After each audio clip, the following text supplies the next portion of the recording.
यांचा उभा कार्यक्रम झाला पाहिजे, कारण यांनी आपल्या लेकरा बाळाचा आलेला तोंडाचा घास आरक्षणाचा घातला. आरक्षणाला विरोध करणाऱ्याला सोडायचं नाही.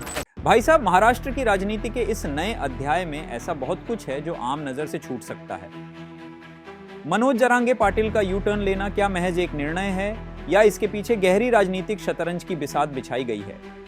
जरांगे पाटिल के यू टर्न को एक तरफ मराठा समुदाय की प्रतिष्ठा से जोड़ा जा रहा है, तो वहीं दूसरी तरफ इसे एक रणनीतिक कदम माना जा रहा है. राजनीतिक जानकारों का मानना है कि अगर जरांगे मराठा उम्मीदवारों को मैदान में उतारते और वे हार जाते तो इससे उनकी शक्ति और पकड़ कमजोर पड़ सकती थी और ये उनके आंदोलन को लंबे समय में नुकसान पहुंचा सकता था. जरांगे का निर्णय महायुति और महाविकास अघाड़ी के लिए भी एक चुनौती पेश करता है. उनके पीछे हटने का लाभ महायुति उठा सकती है, जिससे मराठा समुदाय के वोटों का विभाजन रोका जा सके.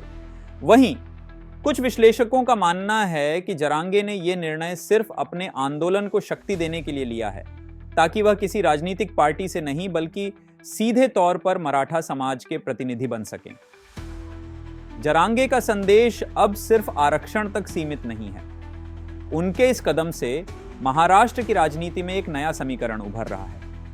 कई लोग इसे आरक्षण की राजनीति से आगे बढ़कर मराठा समाज की राजनीतिक पहचान स्थापित करने की रणनीति मानते हैं. इस एंगल से देखें तो जरांगे पाटिल मराठा समुदाय के भविष्य के लिए एक स्थायी राजनीतिक ताकत बन सकते हैं, जो सत्ता में सीधे शामिल न होकर भी अपनी प्रभावी भूमिका निभा सकते हैं. भाई साहब, अब सवाल यह है कि जरांगे पाटिल के इस चाल का असली फायदा कौन उठाएगा? मराठा समाज, कोई राजनीतिक पार्टी, या खुद जरांगे पाटिल एक नए शक्ति केंद्र के रूप में उभरेंगे? ये देखने लायक होगा कि आने वाले दिनों में मराठा आरक्षण की लड़ाई किस राह पर जाती है और ये यू टर्न मराठा राजनीति में क्या नया आयाम जोड़ता है. एकजुटीनं मतदान करा सगळे मराठी. कोणाला करायचं त्याला करा, पण एकजुटीनं करा.